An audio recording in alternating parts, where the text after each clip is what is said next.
Entendre, comprendre, réagir. Un média qui donne vie aux opinions, qui donne voix aux idées. Cube. On s'intéresse à la pièce Monstre ce matin en compagnie des créatrices Marie-Ève Bélanger et Marie-André Lemieux. Les filles, on n'a pas parlé. Le titre peut peut-être indiquer quelque chose, quoique vous l'avez vu comme sur deux terrains, Monstre. Comment on peut le définir? Monstre, il y a l'esthétique. Quand on est dans le grotesque, le déformé, la distorsion. Un monstre, c'est une bête, je vais dire ça comme ça, mais qui est hors norme de la société. Donc, il y a aussi le sentiment intérieur des enfants qui vont souvent nous dire je ne fit pas, c'est moi le problème. Ils vont se sentir monstrueux, qu'on pourrait dire. Puis, j'ai dit les deux. Ben, t'as pas dit les traumas. Les traumas, c'est ça, j'étais là, il manque la partie la plus importante. Elle se complète. Oui, merci. Je savais qu'il m'en manquait. Mais oui, les monstres, pour nous, c'est les traumas. C'est-à-dire, donc, les cauchemars, les traumas, selon ce que tu as vécu, oui, pour toi, ça peut peut-être être une personne, mais les gens, avec leurs traumas, vont réagir, vont avoir vont décoquer, c'est ça, vont peut-être utiliser parfois la violence parce que c'est tout ce qu'ils connaissent. Donc, mais ça vient des traumas. C'est pas la personne à la base. Je vois. On parle depuis le début de cette discussion d'un collectif qui a accompagné la création de ce projet-là. Vous, c'est une œuvre de fiction, mais qui est vraiment appuyée sur des témoignages, sur des gens qui ont finalement cautionné un peu ce qui est proposé dans l'œuvre. Le collectif en question s'intitule le collectif Ex-Placé DPJ. Moi, je le découvre à l'instant. Avec nous, sa cofondatrice et directrice générale, Jessica Côté-Guimond. Salut, Jessica. Bonjour, bon matin. Merci de te joindre à nous ce matin. Jessica, commençons par ça, mais sans aller trop profond dans ton journal intime, là. T'as une expérience perso avec la DPJ. Oui, exactement. Moi, j'ai été dans le parcours de la protection de la jeunesse de 10 à 18 ans. J'ai fait une vingtaine d'endroits différents. Donc, je connais bien le système de la protection de la jeunesse, effectivement. Quand, dans ton parcours, parce que tu es cofondatrice, tu t'es dit... OK, ça prend un groupe. Il y a une force là dans la suite des choses en mettant sur pied un collectif. Bien, ça a débuté. En 2017, on était impliqués dans une recherche qui s'appelle l'étude longitudinale sur le devenir des jeunes placés, donc l'EJEP, qui est menée par Martin Goyette à l'École d'administration publique. Puis, on était impliqués à toutes les étapes de la recherche. Et puis, pour mieux comprendre, dans le fond, qu'est-ce qui arrive une fois qu'on a 18 ans puis qu'on sort de la protection de la jeunesse. La recherche prenait fin, le comité de jeunes allait devoir se dissoudre, puis nous, après plus de 5 ans d'implication, on tenait vraiment à ce que le collectif, notre groupe reste, et donc on a créé le collectif, donc plusieurs cofondateurs. Puis maintenant, on est plus d'une centaine à travers le Québec, qui sont rendus membres. Puis on a aussi des membres alliés, donc les José de ce monde et toute autre personne qui croit en la cause peut devenir membre aussi de notre collectif. Jessica, tu t'es impliquée presque au départ de ce projet-là, Monstre. Qu'est-ce qui était hyper important pour toi? C'était quoi ton apport dans ce projet-là? Ah mon Dieu, mon apport, ça a été vraiment, je pense, de mettre en lien les créatrices avec d'autres ex-placés, parce que moi, je peux avoir mon vécu, mais je suis pas représentative du tout de ce que les autres ont pu vivre, donc c'est important pour nous de rallier plusieurs personnes. Donc, on a pu justement rallier 9 personnes au comité consultatif avec des parcours de vie qui sont très différents. Tu sais, on en a qui ont parcouru uniquement des familles d'accueil, d'autres ont vécu davantage dans les centres jeunesse. Moi, j'ai vécu un peu tout ça, les foyers de groupe également. Donc, ça amène cette diversité-là d'expériences, mais aussi ces nuances. Parce que, comme on le disait là tout à l'heure, je vous écoutais, vous disiez, tu sais, il y en a pour qui ça leur a sauvé la vie, il y en a d'autres pour qui ça leur a, dans une certaine façon, détruit. Là, on peut se reconstruire, évidemment. C'est pour ça que notre logo est un phénix également, renaître de nos cendres. Mais je pense que c'est important, justement, dans ce projet-là, d'avoir une diversité de parcours. Puis je trouve que ça se retrouve bien, justement, dans la pièce où on voit là, les différentes nuances de ce qu'on a vécu aussi.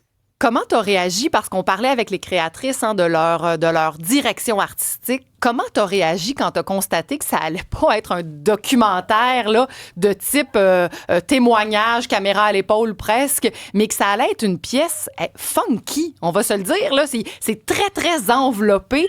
Est-ce que ça sert, là, tu vas avoir de la misère à me le dire, les filles sont là, mais ça sert ou ça dessert ce que toi, tu avais en tête? Non, je pense que c'est encore plus fort. Quand on reste dans le documentaire, je pense que ça rejoint certains types de gens. Mais là, d'utiliser vraiment la fiction, d'utiliser l'imaginaire, les cauchemars, d'aller dans des endroits, aborder les choses d'une autre manière, en se détachant d'une certaine façon de la réalité, si je peux dire ça comme ça, je pense que ça emmène une plus-value. Ça va aller toucher des gens qui, autrement, auraient peut-être pas été sensibilisés ou n'auraient pas eu d'intérêt vraiment à nous entendre en tant qu'explacés. Là, ça vient rejoindre un autre type d'audience, je crois. Fait que ça a vraiment servi. Je pose la question à vous toutes, les filles, parce qu'il y a des choses graves qui sont mentionnées dans la pièce. Puis nous autres, au public, on rigole. C'est drôlement amené. Est-ce que ça vous dérange? Est-ce qu'on est un bon public? Ben, moi, j'aime ça. J'aime ça quand les gens rient jaune. Je pense que le rire, ça veut pas tout le temps dire que c'est parce que tu trouves que quelque chose est risible. Je pense que c'est une émotion qui peut émaner même quand tu trouves que c'est triste ou que tu as de l'empathie pour quelqu'un. Des fois, ça peut être nerveux. Donc, oui, oui, rions. Oui, on était parfaitement conscientes et on voulait éveiller ça. Cette espèce de zone-là où tu fais... c'est ça qui se passe, mais mon Dieu que c'est... Tu sais, c'est ça. Ouais, là, donc, il y a comme une petite vapeur qui sort. Ouais. On a fait le choix d'exposer les choses comme ça, puis ça semble réveiller oui, clairement, la bonne chose chez le public. Ça rallie le public. Jessica, tu l'as vu, évidemment, dans sa finalité, l'œuvre. Toi, est-ce qu'il y a un tableau, est-ce qu'il y a une scène, est-ce qu'il y a un moment qui vraiment te fait réagir encore aujourd'hui? Il y a plusieurs moments, là, c'est sûr. Je vais pas dévoiler des punchs non plus, là. Fait qu'il y a en même temps, elle est tellement dure à décrire, cette pièce-là. Faut comme la vivre. Fait que vas-y, garde-toi. Non, mais c'est sûr que quand on parle du centre jeunesse, là, je vous cacherai pas que ça vient susciter beaucoup d'émotions, là. Puis d'autant plus qu'il y a des choses qui sont difficiles quand on vit en centre jeunesse.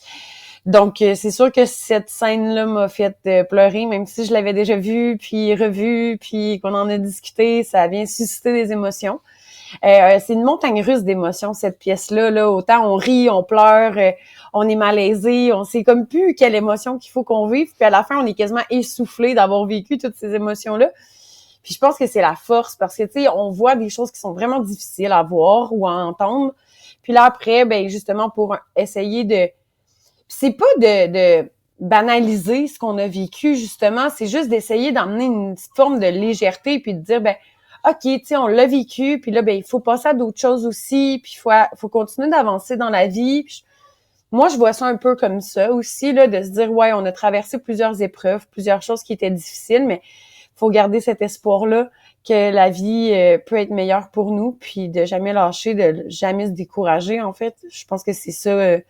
aussi le message qu'on essaie de passer, mais surtout que les gens comprennent d'où on vient, qu'est-ce qu'on a vécu, puis qu'on évite de juger les gens. Parce que c'est facile de juger une personne, par exemple, en situation d'itinérance, mais de comprendre par où il est passé, c'est autre chose. Donc, je pense que ça permet aux gens de mieux comprendre qui on est, par où on est passé, puis d'arrêter cette stigmatisation-là. Quand on parle des jeunes de la protection de la jeunesse ou des jeunes qui sont placés en centre jeunesse, on voit souvent ça comme « Ah, c'est des petits bums, c'est des criminels. » Tu sais, nous, on n'est pas ça, en fait. Tu sais, oui, certains jeunes ont pu prendre des décisions, emmener des actes délictueux dans leur vie, mais ça fait pas d'eux pour autant des mauvaises personnes. C'est ça. Oui, puis des placés de la DPJ, ce n'est pas synonyme de jeunes contrevenants. Certains, ce sera peut-être le chemin, mais c'est pas un gros bloc, là. Je t'informe, Jessica, qu'on a invité la nouvelle directrice nationale de la DPJ, Mme Leslie Hill, à assister à la pièce. On voulait qu'elle soit avec nous ce matin. Il paraît que son horaire ne le permettait pas. Elle s'est toutefois engagée à voir la pièce. Jessica, toi, tu as pris part à la commission Laurent. Hein? On se ramène il y a déjà plusieurs années. Si, on va mettre un si Mme Hill assiste bel et bien à la pièce. Ceci étant dit, sachez-le, on lui a envoyé le texte. Hein? On lui a envoyé le texte. Elle y va. J'ai la confirmation qu'elle y va. Formidable. Oui. Quelle suite on peut attendre de ça? Est-ce qu'une pièce comme ça peut faire bouger quelque chose? C'est une femme qui a un certain pouvoir. Soyons pas naïfs, elle n'a pas tous les pouvoirs, mais elle a un certain pouvoir. Elle a un pouvoir, certes, mais elle n'a pas les moyens financiers pour redresser suffisamment, mais ça, c'est une autre histoire. Je pense que ça peut juste l'aider à encore mieux comprendre, mais on est tellement été en contact avec elle pendant plusieurs années. Moi, je connais cette dame-là depuis 2018, où je l'ai rencontrée dans le cadre de la recherche que je vous parlais tout à l'heure. Donc, c'est certain qu'elle connaît bien les enjeux. Je pense que ça peut effectivement susciter des émotions, puis l'aider à mieux comprendre ce qu'on a traversé. Mais elle était venue également à la lecture là, de la pièce. C'est vraiment une personne qui a au cœur la parole des jeunes, la participation des jeunes.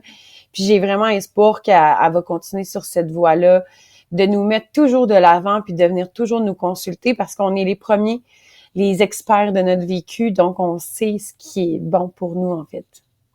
Encourageant à entendre parce que, avec les dernières sorties, moi, je reprends ces mots quand même, là, tu sais, nous allons nettoyer les toiles d'araignée. Madame, pour faire les fondations, là, on est loin du Swiffer, là, il y a vraiment quelque chose à rebâtir dans cette structure-là.